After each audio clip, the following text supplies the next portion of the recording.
ভূমিকম্প হলে আপনারা সবচেয়ে গুরুত্বপূর্ণ যে পয়েন্টগুলো করবেন, এই পয়েন্টগুলো হচ্ছে যখন ভূমিকম্প সময় তাড়াহুড়া করে নামতে যায় আপনারা নিজের শরীরে আঘাত আনবেন না। কারণ ভূমিকম্প সময় তাড়াহুড়া না করে আপনারা নিজেদের ফেলে দেই, অথবা টেবিলের নিচে ঢুকে পড়েন বা খাড়ের নিচে ঢুকেন, বা ভীম আর কলম যে আছে, ছাদের যে ভীম কলম থাকে, এই ভীম কলমের সাইডে যেয়ে দাঁড়ান বা ওয়ালের সাইডে যেয়ে দাঁড়ায় থাকেন। কারণ ভূমিকম্প সময় সিলিং প্লাস্টার এবং কি ঢালাই টুলাই ছুটে পড়ার সম্ভাবনা থাকে।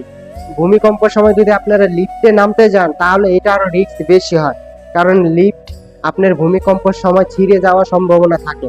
তাই আপনারা ভূমিকম্পের সময় অবশ্যই তাড়াহুড়া করে সিঁড়ি দিয়ে নামতে যাবেন না এবং কি লিফটে নামতে যাবেন না, যার যার ঘরে অবস্থান করবেন। ভূমিকম্প হলে ছাদের ঢালাই ডুলাই ছুটে পড়ার সম্ভাবনা থাকে, ভূমিকম্প হলে সিলিং প্লাস্টার ছুটে পড়ার সম্ভাবনা থাকে। এইগুলা পড়লে দেখা গেছে আপনারা ফ্লোরের ভিতরেই যদি রুমের ভিতরেই যদি দৌড়াদৌড়ি করেন, এর ফলে কি হবে, ওগুলা ছুটে আপনাদের মাথায় পড়তে পারে, শরীরে পড়তে পারে। এর ফলে ভূমিকম্প হলে তাড়াহুড়া করে সিঁড়ি দিয়ে না নেমে লিফটে দিয়ে না নেমে যায় আপনার জানের জন্য। কারণ দেখা গেছে আপনি তাড়াহুড়া করে নামতে যায় সিঁড়িতে পড়ে গেলেন, এবং কি অনেকে নামতে যায়, ঠিক আছে, আপনারা পাড়ায় পুরায় তারপরে নেমে যাবেন এবং কি হাত পা ভাঙে যাওয়ার সম্ভাবনা থাকে। তো ভূমিকম্পের আতঙ্কটা আমাদের বাংলাদেশে ইদারিং বেশি হচ্ছে। তো ভূমিকম্প হলে